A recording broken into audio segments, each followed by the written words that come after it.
Abraha काबा से इतनी नफरत क्यों करता कि 60,000 फौज लेके काबा पर हमला कर दिया?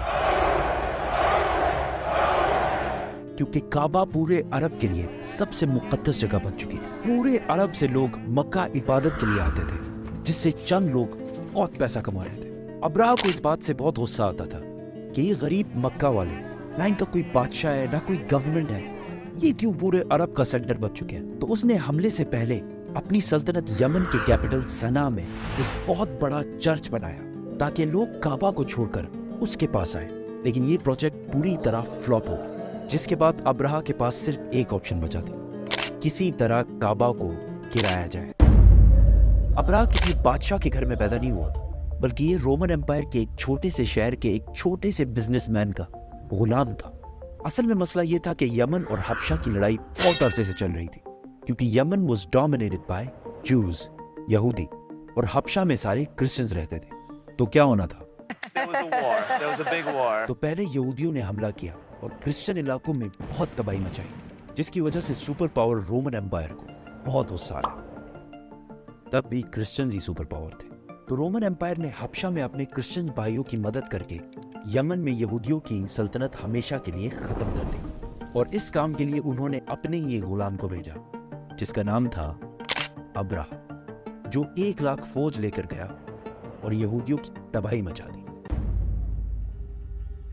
इस जीत के बाद अब्राहा बहुत ज्यादा स्ट्रांग हो गया और उसने यमन को अपने ही मुल्क हबशा से अलग कर लिया।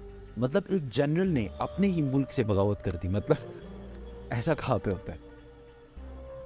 हबशा के बादशाह को इस पर बहुत गुस्सा आया और उसने फिर एक फौज भेजी, लेकिन इस बार अब्राहा के खिलाफ। इस नई फौज ने अपने ही जनरल को कत्ल करके अब्राहा के सामने पेश किया और अब्राहा के फौज में शामिल हो गया। इसके बाद अब्राहा पूरे अरब का सबसे ताकतवर बादशाह बन गया और पूरे अरब में उसका इन्फ्लुएंस फैल गया। सिवाय एक चीज के, हर साल पूरे अरब से हजारों लोग मक्का में काबा के तवाफ के लिए जाया करते थे। तो अब्राहा ने सोचा इसमें कौन सी बड़ी बात है, हम भी एक बना देते हैं। तो उसने अपने कैपिटल में एक आलीशान चर्च बनाया, जिसको उसने पूरे दुनिया के हीरे जवाहरात से भर दिया। ये बिल्डिंग पूरे अरब में सबसे खूबसूरत और आलीशान बिल्डिंग थी। अरबियों ने इससे पहले ऐसी कोई चीज नहीं देखी थी, लेकिन कोई भी इसकी इबादत के लिए नहीं आया और सब उसी पुराने काबा की तरफ जाते रहे। इतना खर्चा और इतना सब कुछ करने के बाद भी जब अब्राहा फेल हुआ तो उसके पास सिर्फ एक ही ऑप्शन बचा। तो उसने 60,000 लोगों की फौज जमा की और काबा पर हमला कर दिया। अभी तक जितनी स्टोरी हमने बताई है वो सिर्फ इस्लाम में ही नहीं बल्कि हिस्ट्री में भी लिखी हुई है, जो कि पुराने ज़माने के अरबी इंस्क्रिप्शन से उठाई गई है। इन सब में अब्राहा एक बहुत बड़ा बादशाह था, लेकिन उसके मक्का जाने का कोई भी जिक्र नहीं है। लेकिन रीसेंट फाइंडिंग्स में कुछ ऐसी यहूदी इंस्क्रिप्शंस मिली हैं जिसमें क्लियरली लिखा हुआ है कि अब्राहा ने एक जगह पर हमला किया था जिसमें उसे बुरी तरह शिकस्त हुई थी।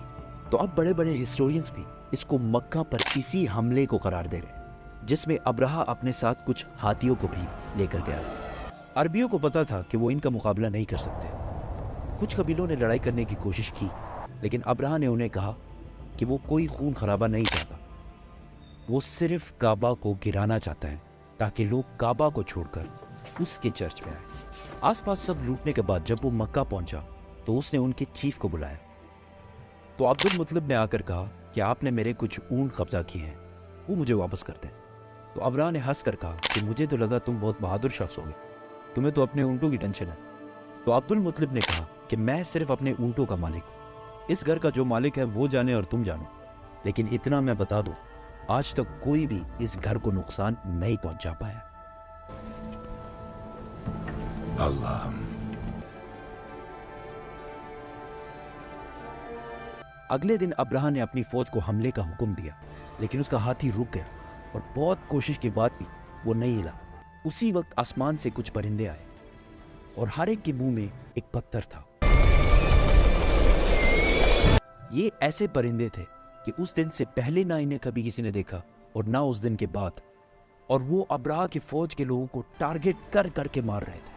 अब इसको बहुत सारे हिस्टोरियंस ने स्मॉल पॉक्स की एक एक्सट्रीम किस्म का है, क्योंकि जैसे ही पत्थर इनके जिस्म को लगता था तो वो खारिश कर करके अपने ही गोश्त को निकाल देते, हत्ता कि कुछ लोगों की हड्डियां तक नजर आने लगी। इस हालत में ये फौज वापस भागी اور ابرہہ کی 60,000 کی فوج تباہ و برباد ہو گئی۔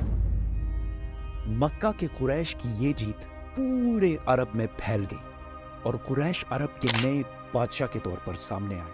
اس واقعے کے بعد پورے عرب سے لاکھوں لوگ کعبہ کے طواف کے لیے اور بھی آنے لگے اور مکہ میں ہر سال اوقاز کا عظیم الشان میلہ سجنے لگا۔ مکہ والوں کی دولت ڈبل ٹرپل آسمان سے باتیں کرنے لگی۔ لیکن اسی سال اچانک ایک دن ایران کے سب سے بڑے ٹیمپل میں جو آگ سالوں سے جل رہی تھی بجھ گئی، اور اسی دن مکہ میں ایک یتیم بچہ پیدا ہوا جس کا نام تھا محمد۔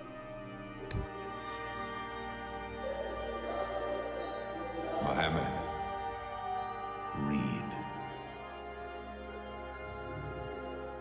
السلام علیکم دوستو، یہ واقعہ سرتاج الانبیاء صلی اللہ علیہ وسلم کی پیدائش سے 50 یا 55 دن پہلے ماہ محرم میں پیش آیا۔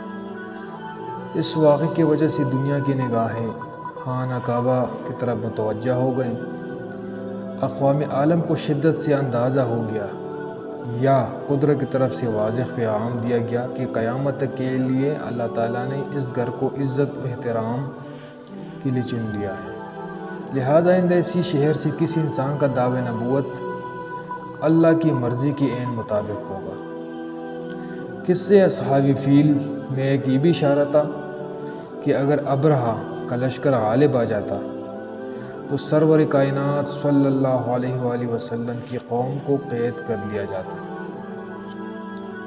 اور وہ غلام بنا لیے جاتے اور سرتاج الانبیاء صلی اللہ علیہ وآلہ وسلم پر حمل و تفولیت کی حالت میں غلامی کا دبا لگ جاتا۔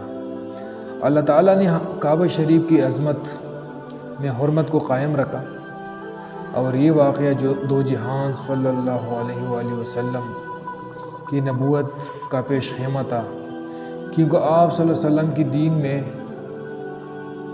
اسی کعبے کی تعظیم، حج اور نماز کا حکم ہوا۔ ابرہہ اور اس کے لشکر کی تباہی اقوام عالم کے لیے واضح اشارہ تھا کہ صدیوں کے انتظار کے بعد اب سسکتی تڑپتی انسانیت جو ظلم و جبر اور جہالت کے سمندر میں غرق تھی، اس کا مسیحا اب اسی شہر سے طلوع ہوگا جو قیامت تک آنے والے مجبوروں اور بے بسوں کا والی ہوگا، بے آسروں کا آسمان ہوگا۔